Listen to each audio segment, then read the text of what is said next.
तो आप बिल्कुल नए हैं इस स्टॉक मार्केट की दुनिया में, लेकिन आप अकेले नहीं हैं, क्योंकि हम आपके साथ हैं। मैं आशा करता हूं कि आप स्टॉक मार्केट की ताकत देख या सुन चुके होंगे और हसीन सपने भी देख लिए होंगे, लेकिन आप लोगों में कुछ ऐसे भी लोग होंगे जो स्टॉक मार्केट को जुआ की उपाधि दे दिए होंगे। हाँ, मैं मानता हूँ कि यह स्टॉक मार्केट का रास्ता कठिन लग रहा होगा और कितने ही लोग होंगे जिनका संपत्ति मार्केट ने ले लिया होगा। तो आपके सवालों का जवाब आप खुद से पूछिए। एक डॉक्टर बनने के लिए कितना समय लगता है? एक इंजीनियर बनने के लिए कितना समय लगता है? एक शिक्षक बनने के लिए कितना समय लगता है? आपका जवाब कुछ 3, 4, 6 साल होगा, लेकिन शेयर बाजार आपको अपनी काबिलियत पर छोड़ देता है कि आप कितने सालों में एक सफल ट्रेडर बनेंगे। लेकिन ये उम्मीद न लगाए बैठे कि आप 1 महीना 6 महीना में एक सफल ट्रेडर बन पाएंगे। अब बताइए, एक डॉक्टर, इंजीनियर, शिक्षक कितना वेतन पाते हैं? आपका जवाब होगा शुरुआत में 10 से 60 हजार, लेकिन अनुभव के साथ ये बढ़ता है। कृपया अकाउंट खोले पेटीएम मनी में, जहां इंट्राडे ब्रोकरेज फीस सिर्फ 10 रुपए है और डिलीवरी ब्रोकरेज 0 है। ये ऐप में वॉइस कमांड से ट्रेडिंग कर सकते हैं और आप इजी टू यूज है। तो जल्द ही अकाउंट खोले पेटीएम मनी में, डिटेल डिस्क्रिप्शन में है।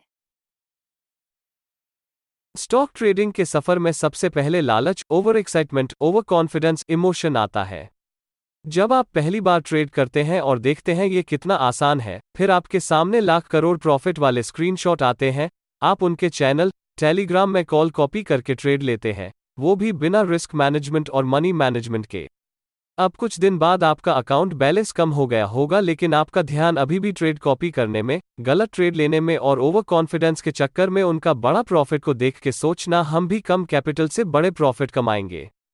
और कुछ समय तक ट्रेड लेने के बाद आपका बैलेंस ट्रेड लेने के लिए पर्याप्त नहीं रहेगा और फिर आप मनी ऐड करेंगे अकाउंट में, फिर ट्रेड लेना आपका चालू हो जाएगा।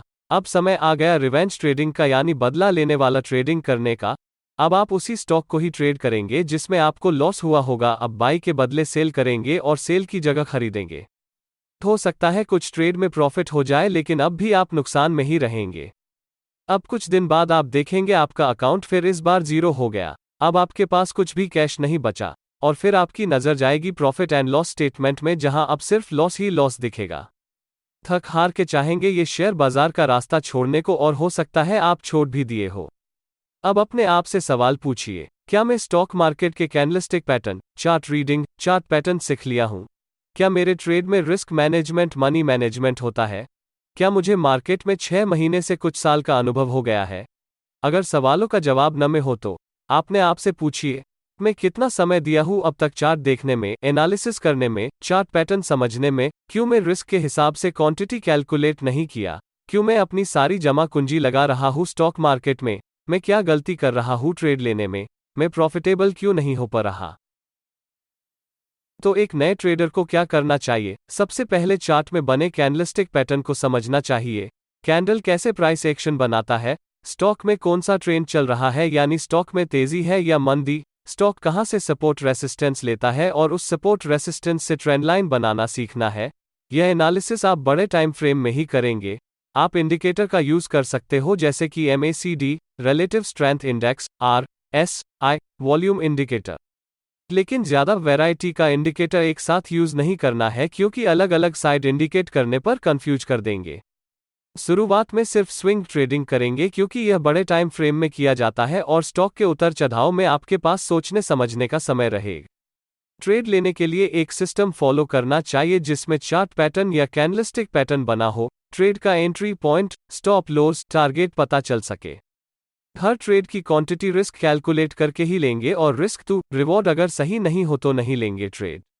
हर ट्रेड का जर्नल लिखेंगे कि कौन सा सिस्टम पर ट्रेड लिया, कब लिए, कितनी क्वांटिटी लिए, रिस्क टू रिवॉर्ड क्या सोचे थे और कितना मिला। साथ ही साथ आप अपनी गलती लिखिए जो आपको समझ आए और अगले ट्रेड में उसको सुधारे। अगर सिस्टम फॉलो करने के बाद भी लॉस हो रहा है, चेक करिए क्या सिस्टम काम नहीं कर रहा या कुछ आपकी गलती है, क्योंकि सिस्टम भी 100% सही नहीं हो सकता है। अगर लगातार ट्रेड लॉस में जा रहे हैं तो कुछ दिन ट्रेड लेना बंद कर दीजिए और फ्रेश माइंड से फिर शुरू करिए ट्रेड लेना।